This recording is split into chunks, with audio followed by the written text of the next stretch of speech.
Gloria a Dios, mis amados, el Señor les bendiga. Es una bendición y es un privilegio estar nuevamente con todos ustedes. Quiero agradecerle a Dios y también agradecerles a todos ustedes que han estado viendo estos videos, que han estado compartiendo con sus familiares, con sus amigos. Quiero darle las gracias a todos ustedes, mis amados hermanos, familia y amigos, porque es una bendición el saber que ustedes están escuchando el consejo de la palabra de Dios, el mensaje de la palabra de Dios.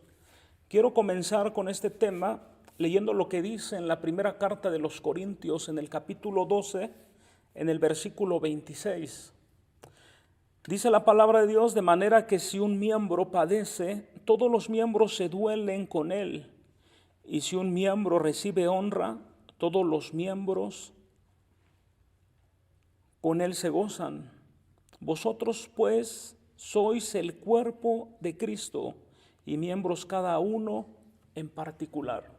Lo que está diciendo la palabra de Dios, el apóstol Pablo, inspirado por el Espíritu Santo, desde el versículo 12 comienza diciendo que nosotros somos parte del cuerpo del Señor Jesucristo y que el Señor Jesucristo, Él es la cabeza y que cada uno de nosotros tenemos una función en particular, una función distinta en este cuerpo. Pero lo que quiero hablarles el día de hoy son actitudes que unen al cuerpo de Cristo. Cosas que tenemos que hacer nosotros para poder estar viviendo en esa unidad, en esa fortaleza. Algo que es de gran valor para la iglesia, para que la iglesia pueda cumplir su propósito, es la unidad. No hay otra cosa más que la unidad. Y es por eso que el enemigo de nuestras almas diariamente ataca a la iglesia para que no cumpla el propósito por el cual fue llamado. Ante todo, es importante que nosotros reflexionemos en aquellos factores que unen, que fortalecen la vida de la iglesia. Punto número 1 que quiero decirles: cada miembro del cuerpo debe de andar dignamente. Para que la iglesia pueda estar unida, cada uno de los miembros debe de andar dignamente. Y en Efesios capítulo 4, en el versículo 1, la palabra de Dios nos enseña: yo pues, preso en el Señor, os ruego que andéis como es digno de vocación con que fuisteis llamados. Como es digno, dice el apóstol Pablo. ¿Dónde comienzan los problemas en las relaciones? Cuando nosotros nos descuidamos espiritualmente, cuando dejamos de leer la Biblia, cuando dejamos de orar, cuando dejamos de tener esa comunión con nuestro Padre celestial. La palabra de Dios dice que todo lo que nosotros le pidamos a nuestro Padre celestial en lo secreto, Él nos recompensará en público. Es cuando todo esto se viene abajo, cuando esta relación, cuando los problemas comienzan. Y es por eso que el apóstol Pablo dice que nosotros debemos de andar dignamente. Ahora, aquí hay una pregunta: ¿qué es andar de manera digna? Y la palabra de Dios nos dice en la segunda carta de los Corintios, capítulo 5, versículo 7, dice que nosotros debemos de andar en fe, porque por fe andamos y no por vista. La palabra de Dios nos enseña que la fe es la certeza de lo que se espera y la convicción de lo que no se ve. También dice la Biblia que sin fe es imposible agradar a Dios, que si nosotros nos acercamos a Dios, debemos de creer que le hay y Él es galardonador de los que le buscan. Pero debemos de tener fe, debemos de tener fe, porque nosotros andamos por fe y no por vista. Y podemos hablar muchas otras cosas más con respecto de la fe y cómo el Señor Jesucristo quiere que nosotros tengamos esa fe. para que nosotros podamos andar dignamente, debemos de entender que nosotros ahora andamos en vida nueva. En Romanos capítulo 6, versículo 4, dice la Biblia, porque somos sepultados juntamente con Él para muerte por el bautizo, a fin de que como Cristo resucitó de los muertos por la gloria del Padre, así también nosotros andemos en vida nueva. Y esto es algo de lo que significa el bautizo. Esto es algo del mandamiento que el Señor Jesucristo nos da cuando dice en Mateo capítulo 28, por lo tanto, id y hacer discípulos a todas las naciones, y después manda que los bauticemos en el nombre del Padre, del Hijo y del Espíritu Santo, y que les encomendemos que guarden todas las cosas que el Señor Jesucristo nos ha enseñado, y que Él va a estar con nosotros todos los días hasta el fin del mundo. Pero esa es una oportunidad que el Señor Jesucristo nos da, que nosotros nos identifiquemos con la muerte del Señor Jesucristo cuando somos sumergidos al agua, esa muerte, y cuando nos levantamos de esa agua, estamos resucitando en una vida nueva. Y yo les recomiendo, mis amados hermanos, así como me lo recuerdo en cada momento que así Dios lo ponga en mi corazón, que tengo que aprovechar la oportunidad que Dios me da de andar en una vida nueva. Y más o menos véanlo así como, por ejemplo, cuando ustedes compraron unos zapatos nuevos y ustedes no querían que se ensuciaran esos zapatos, ustedes cuidaban esos zapatos. Ustedes se compraban, no sé, un pantalón nuevo, una camisa nueva, ustedes no querían ensuciar ese pantalón, esa camisa. Y así no quieren ensuciar su vida que Dios le ha dado, una vida nueva, así como dice la palabra de Dios. Y eso es andar dignamente. Andar dignamente también es andar en el Espíritu.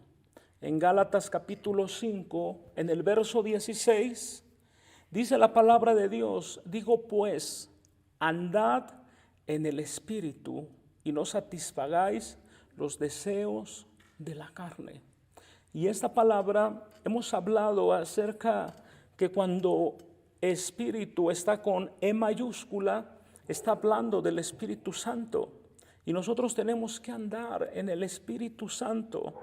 ¿Para qué? Para que no podamos satisfacer los deseos de la carne. Porque el Espíritu Santo es el que nos guía, el Espíritu Santo es el que nos redarguye, es el que nos fortalece, es el que nos ayuda. Y por eso aquí en Gálatas dice, digo pues, andad en el Espíritu y no satisfagáis los deseos de la carne. Eso es andar dignamente. También andar dignamente es andar en amor.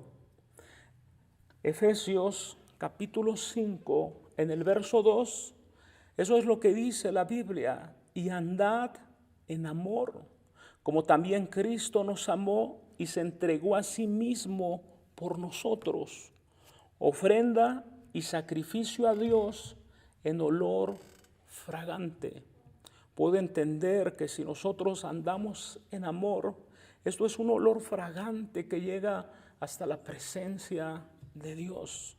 Y el Señor Jesucristo también lo dijo, y en esto conocerán que son mis discípulos, en que os améis los unos a los otros. Y el segundo mandamiento, el mayor de todos, es amaos los unos a los otros. Primer mandamiento es amar al Señor sobre todas las cosas. Y el segundo, dijo el Señor Jesucristo, es semejante, es amarlos los unos a los otros. Y por eso aquí dice en esta carta de los Efesios, andad en amor. Y eso es andar dignamente. Andar dignamente también es andar en luz. En la primera carta de Juan, en el capítulo 1, versículo 7, dice, pero si andamos en luz, como Él está en luz, tenemos comunión unos con otros, y la sangre de Jesucristo, su Hijo, nos limpia de todo pecado. Andar dignamente es andar en luz. Y no como lo dice en San Juan capítulo 3, dice que unos no quieren acercarse a Jesús o no quieren conocer a Jesús para que sus obras no sean manifiestas, porque el Señor Jesucristo trae luz. El Señor Jesucristo abre los ojos de los ciegos, espiritualmente hablando y también físicamente hablando. Él puede abrir los ojos de esas personas y esas personas se pueden dar cuenta que andan en tinieblas, que andan haciendo lo malo, pero hay algunos que no quieren venir a la luz, así como dice la palabra de Dios, para que sus obras no sean manifiestas. Pero debemos de andar en luz. Andar en luz es andar dignamente y recordemos que esta es una de las actitudes que unen al cuerpo del Señor Jesucristo. Otra de las cosas que quiero recomendar en este día es de que debemos de andar en santidad. Eso une al cuerpo del Señor Jesucristo. Porque en la primera carta de Pedro, en el capítulo 1, verso 15, dice la Biblia, sino como aquel que os llamó es santo. ¿Quién nos llamó? Nos llamó el Señor Jesucristo. Él es santo, santo, santo. Dice la palabra de Dios, sed también vosotros santos en vuestra manera de vivir. Sed vosotros santos en toda vuestra manera de vivir. Esto es lo que nos enseña la palabra de Dios. Todo lo que nosotros hagamos, tenemos que pensar en esa santidad que Dios nos ha dado. Ahora, esta palabra de santos quiere decir que estamos apartados para Dios. Y si nosotros estamos apartados para Dios, tenemos que preguntarnos, bueno, ¿para qué el Señor nos ha apartado? Pues la palabra de Dios dice que somos hechura suya, creados en Cristo Jesús para buenas obras, las cuales Dios preparó de antemano para que anduviésemos en ellas. Además, yo creo que si Él nos escogió desde antes de la fundación del mundo, y si Él nos creó con sus propias manos y sopló aliento de vida en nosotros, y si Él nos ha dado a su Hijo unigénito y somos el templo del Espíritu Santo, Él nos ha creado con el propósito de poder adorarle, de poder alabar su santo nombre, pero debemos de andar en santidad. Y sigue diciendo el apóstol Pedro, y si invocamos por Padre aquel que sin excepción de personas juzga la obra de cada uno, conducíos en temor todo el tiempo de vuestra peregrinación, sabiendo que fuisteis rescatados de vuestra vana manera de vivir, la cual recibisteis de vuestros padres, no con cosas corruptibles como oro o plata, sino con la sangre preciosa de Cristo, como de un cordero sin mancha y sin contaminación, ya destinado desde antes de la fundación del mundo, para manifiesto, pero manifestado en los postreros tiempos por amor a vosotros. Ahora, cada miembro del cuerpo debe de andar en humildad. Debemos de ser humildes, así como lo dice en la carta de los Efesios capítulo 4, verso 2. Dice la Biblia, con toda humildad y mansedumbre, soportándonos con paciencia los unos a los otros en amor. Esto es lo que dice la Biblia. Humildad es sentir como que si nosotros fuéramos pequeños, pero sin una pizca de complejo ni de perjuicio. Esa humildad es el saber lo que dice la palabra de Dios, que el más pequeño aquí en la tierra será el más grande en el reino de los cielos. Eso es humildad. Y sigue diciendo más adelante, Filipenses capítulo 2, versículo 3, nada hagáis por contienda o por vanagloria, antes bien con humildad, estimando cada uno a los demás como superiores a él mismo, no mirando cada uno por lo suyo propio, sino cada cual también por los de los otros. Versículo 5, haya pues en vosotros este sentir que hubo también en Cristo Jesús. Y este sentir que hubo en Cristo Jesús, estamos hablando de la humildad. Humildad, lo contrario de ello es la vanagloria. No podemos vanagloriarlos, no podemos sentirnos más que alguien, y esto lo hemos hablado en algunas otras ocasiones. Las personas les gusta compararse mucho unos con otros, pero la mayoría de esas personas que les gusta compararse con otros son personas que están mirando hacia abajo, que ellos piensan que son inferiores que ellos. ¿Por qué no se comparan con una persona que ellos en su misma comprensión piensen que es superior a ellos o igual? Eso no les gusta. Pero la recomendación es que si nosotros nos vamos a comparar con alguien, tenemos que compararnos con el Señor Jesucristo. Jesús es el modelo perfecto para poder compararnos. En Juan capítulo 13 del versículo 1 al 20 hay una historia que ha impactado mi vida en una forma sorprendente. Resulta que antes de celebrar la Pascua, el Señor Jesucristo está con sus discípulos. El Señor Jesucristo está con sus apóstoles. Ahora, el contexto de la historia, imagínense las calles polvorientas, imagínense los pies de los discípulos, tal vez algunos hasta tenían mal olor por el polvo, por la suciedad que había en las calles, por el tipo de calzado que ellos usaban en ese tiempo.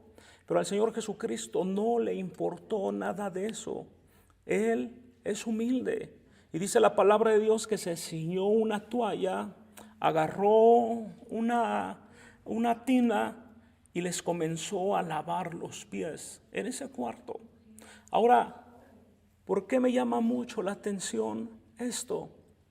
¿Por qué me llama mucho la atención? Porque el Rey de Reyes, el Señor de Señores, el Creador de todo el universo, Él es el que nos está dando el ejemplo de humildad. Él es el que nos está dando el ejemplo de servir a los demás. Y es por eso que les dice a sus discípulos que el que quiera ser mayor en el reino de los cielos, que el que quiera ser el mayor de todos, debe de servir a los demás. Y eso es la humildad. Y si alguien se quiere comparar con alguien, debe de mirar al Señor Jesucristo y debe de preguntarse, ¿hemos alcanzado la estatura del varón perfecto? Estamos hablando de actitudes que unen al cuerpo del Señor Jesucristo. Y otra de las actitudes que unen al cuerpo del Señor Jesucristo es que cada integrante de ese cuerpo también ande en mansedumbre. Así como anda uno en humildad, debe de andar en mansedumbre, porque ya lo leímos ahí en Efesios 4:2, con toda humildad y mansedumbre, soportándonos con paciencia los unos a los otros en amor. La virtud que nos permite reaccionar con pasividad ante las actitudes difíciles de la gente. Eso es mansedumbre. Ahora muchas personas confunden esta palabra de ser mansos y han hecho así como burla o escarnio y dicen eso es ser mensos, pero no es ser mensos. Ser cristianos es ser mansos, pero mansos quiere decir hacer la voluntad de Dios. Eso quiere decir mansedumbre, hacer la voluntad de nuestro Creador, no de nadie más, no del diablo, sino del Señor nuestro Dios Todopoderoso. Y Jesús, Él es el modelo de mansedumbre. Así es que si alguien se quiere comparar a alguien, tenemos que mirar a Jesús y tenemos que ver si hemos alcanzado esa estatura del varón perfecto.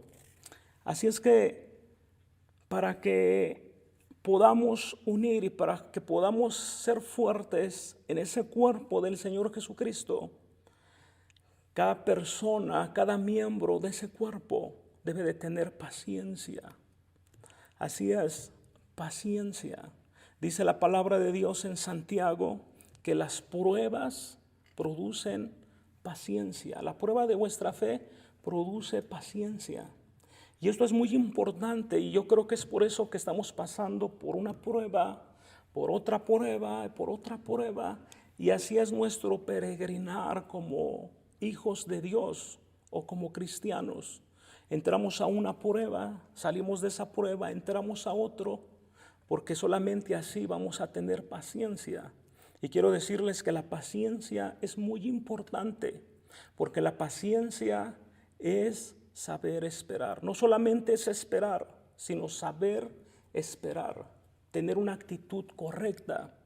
Y nosotros tenemos que tener esa actitud correcta porque estamos esperando al Rey de Reyes y al Señor de Señores. Así como lo hemos hablado cuando en el libro de los Hechos de los Apóstoles, cuando el Señor Jesucristo fue tomado al cielo, dice asimismo, este Jesús que ha sido tomado al cielo, asimismo Él volverá. Y nosotros estamos esperando al Señor Jesucristo que venga por su iglesia, que se cumpla su palabra, porque sabemos que el cielo y la tierra pasarán, pero su palabra jamás pasará. Pero qué tan importante es la paciencia. La paciencia es la capacidad de poder soportar un peso, pero sin tirarlo al suelo. Eso es paciencia, sin tirar la toalla, sin volver atrás. Las personas que no tienen paciencia van a volver atrás o van a decir así como esas personas que les encargaron una finca, el Señor va a tardar en venir, comamos y bebamos. Y después mandó el Señor a una persona, lo mataron y esas personas estaban tan confiadas. O va a pasar así como en los días de Noé, que no creyeron que iba a haber un diluvio. Entonces todos perecieron. La paciencia es la virtud que nos ayuda a esperar sin preocuparnos. La paciencia es la virtud que nos ayuda sin precipitarnos, sin hacer cosas indebidas. Y en Santiago capítulo 5, en el versículo 7 al 10, habla acerca de la paciencia y habla acerca que es una virtud que todos los hijos de Dios necesitamos.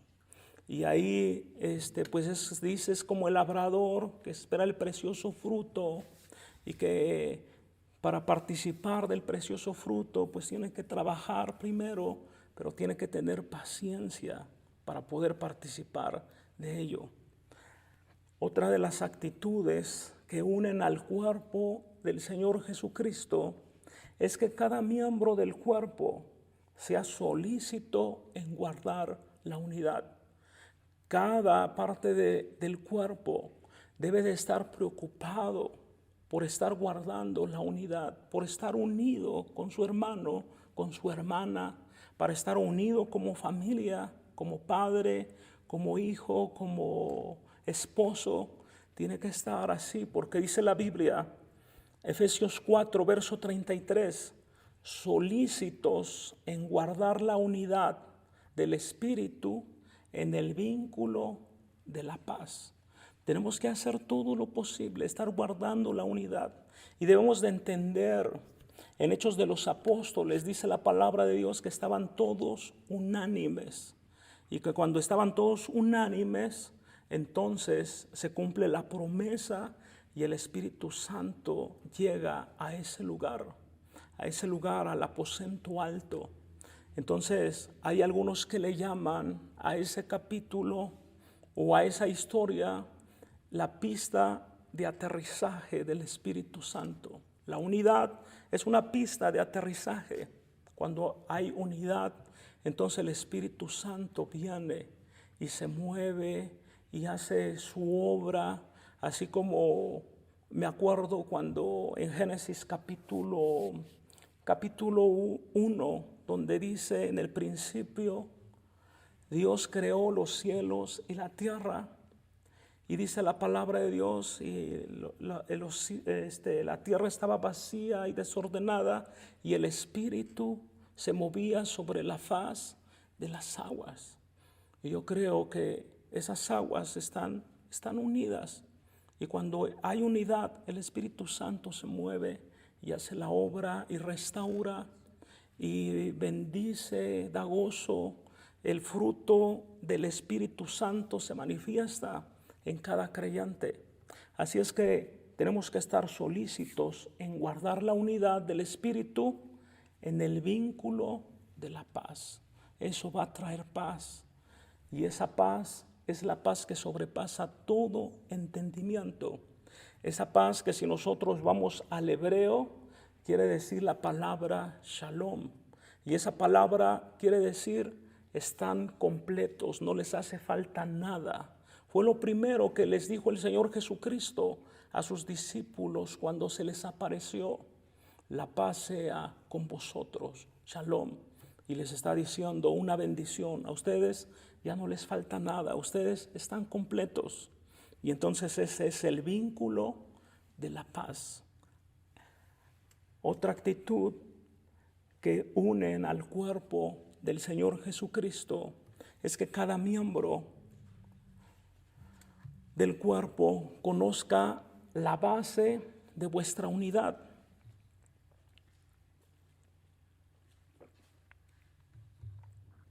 Hay una base de nuestra unidad, y en Efesios capítulo 4, versículo 4, la Biblia dice un cuerpo y un espíritu.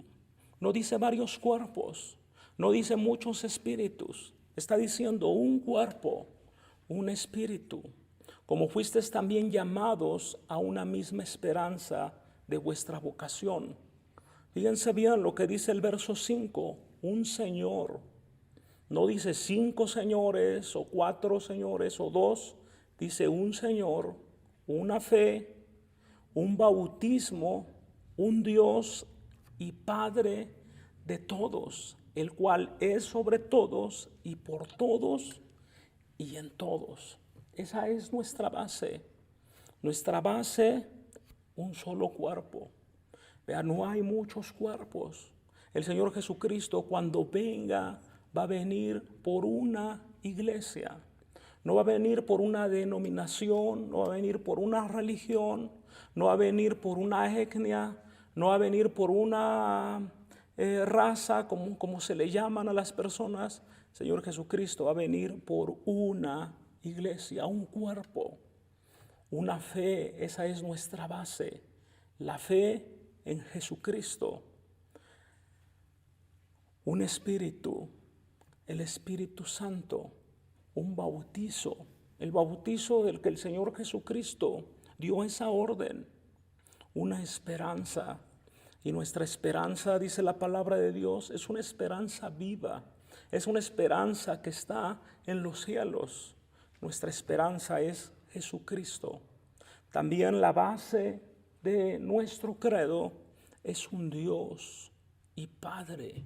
Óiganlo bien, sí, un Dios y Padre, un Señor que es de todos, sobre todos y en todos. Esa es la base. Y cada miembro del cuerpo tiene que reconocer esa base de nuestra unidad. También cada miembro del cuerpo tiene que reconocer que Dios tiene dones y tiene ministerios para unir el cuerpo. Sí, el Señor Jesucristo tiene dones y tiene ministerios para fortalecer el cuerpo, para edificar ese cuerpo. El Señor Jesucristo, Él es el dador de esos regalos, de esos dones. En Efesios capítulo 4, verso 7, dice la palabra de Dios: pero a cada uno de nosotros le fue dado la gracia conforme a la medida del don de Cristo. Versículo 8, por lo cual dice, subiendo a lo alto, llevó cautiva la cautividad y dio dones a los hombres.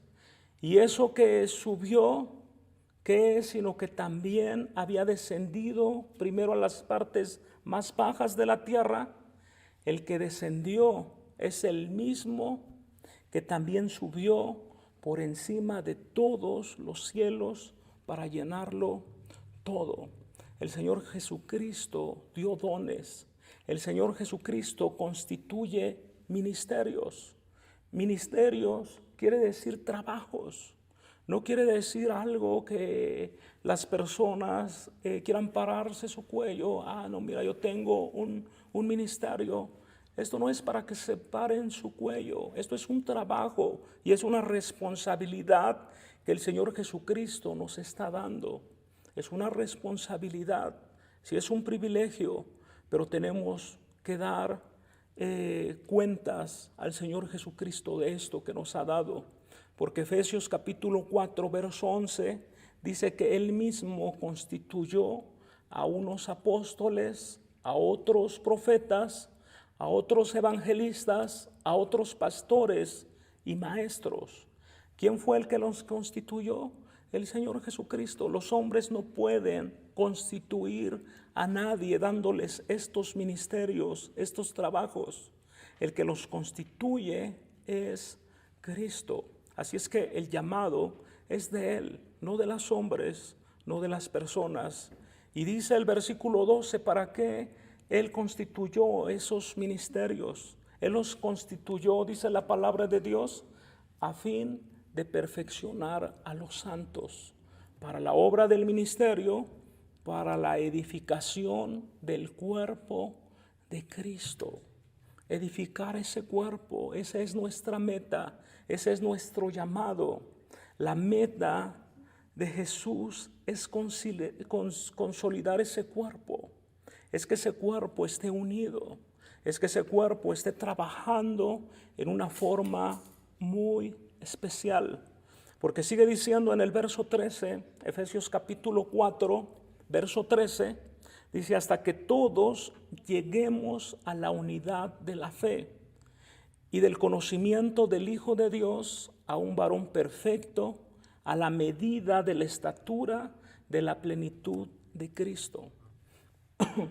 Perdón, esto es lo que Dios quiere, que lleguemos a la medida de la estatura de la plenitud de Cristo. Yo les decía hace un momento, si alguien se quiere comparar, pues compárese a ver si ya llegó a esa estatura.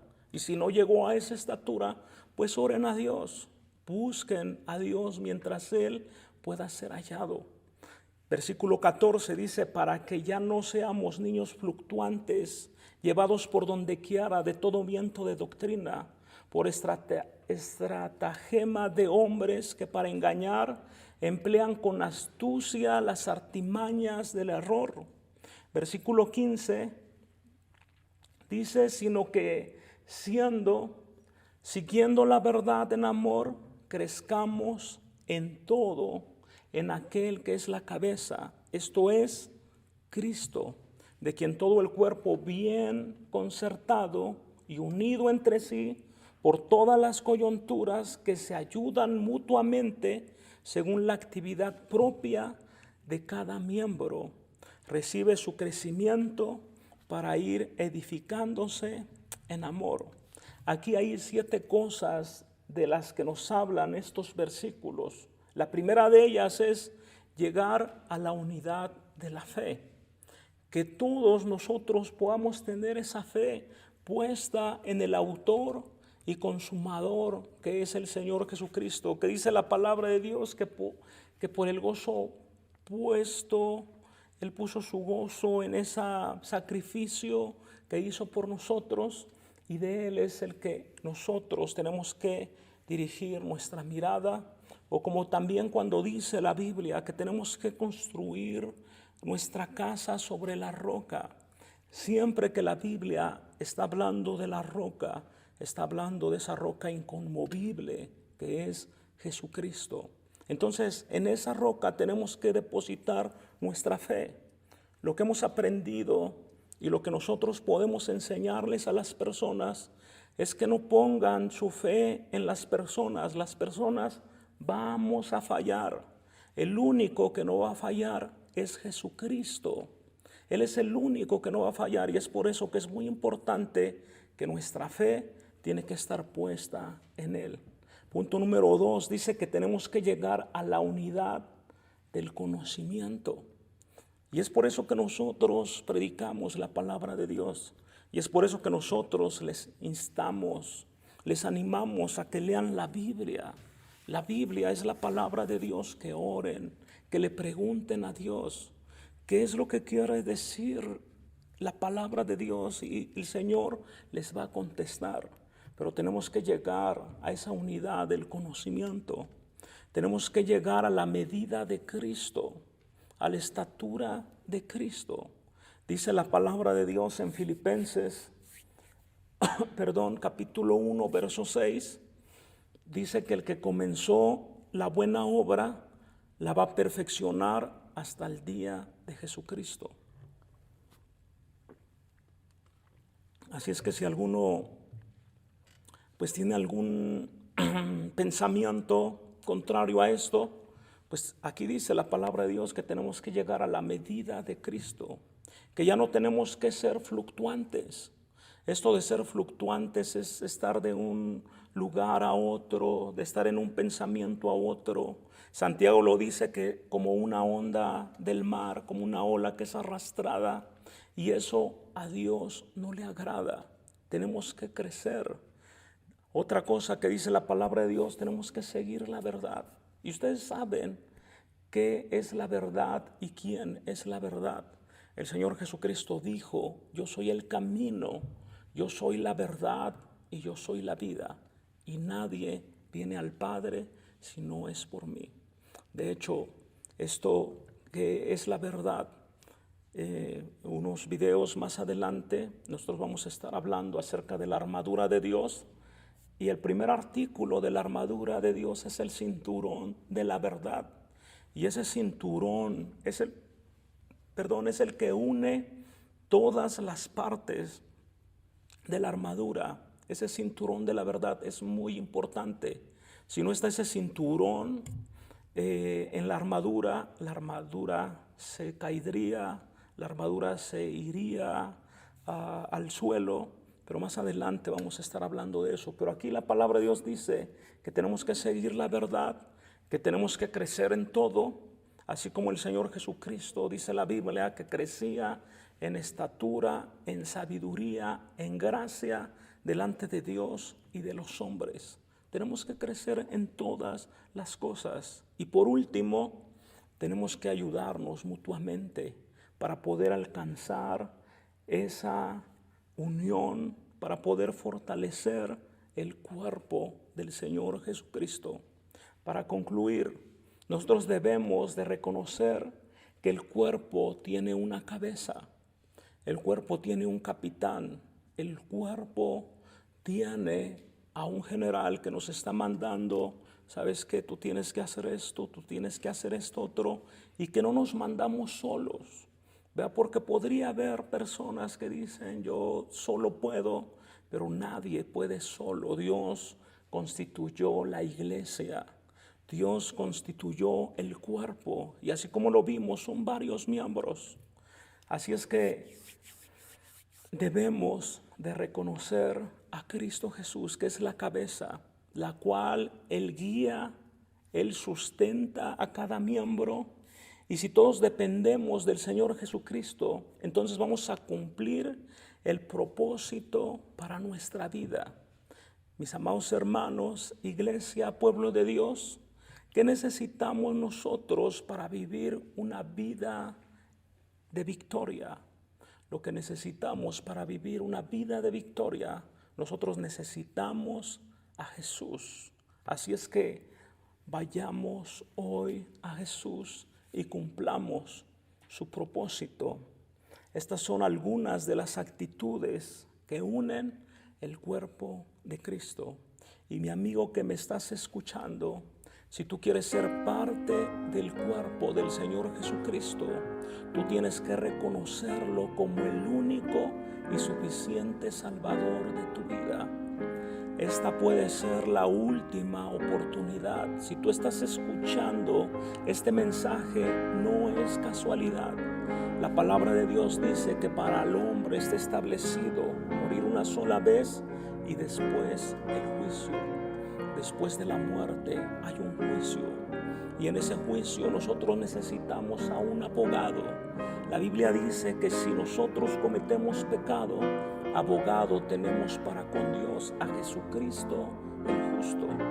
Así es que si tú reconoces al Señor Jesucristo, si tú lo aceptas hoy como el único y suficiente Salvador de tu vida, Él puede ser tu abogado en ese juicio.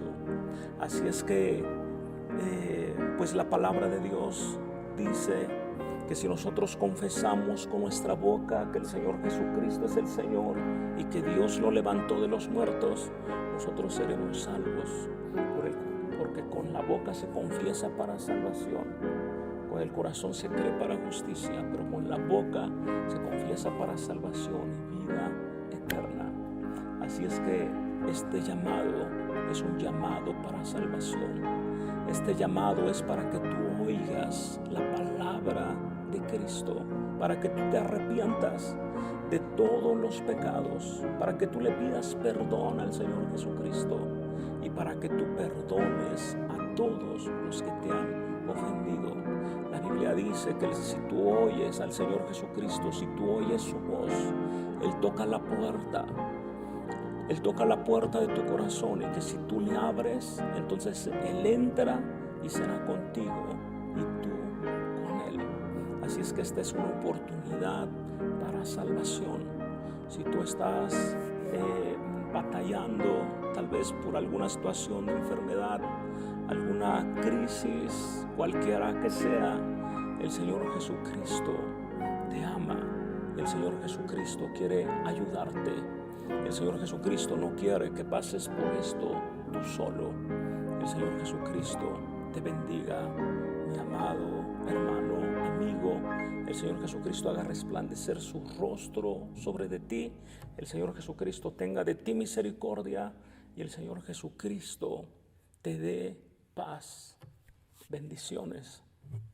No quiere que pases por esto solo. El Señor Jesucristo te bendiga.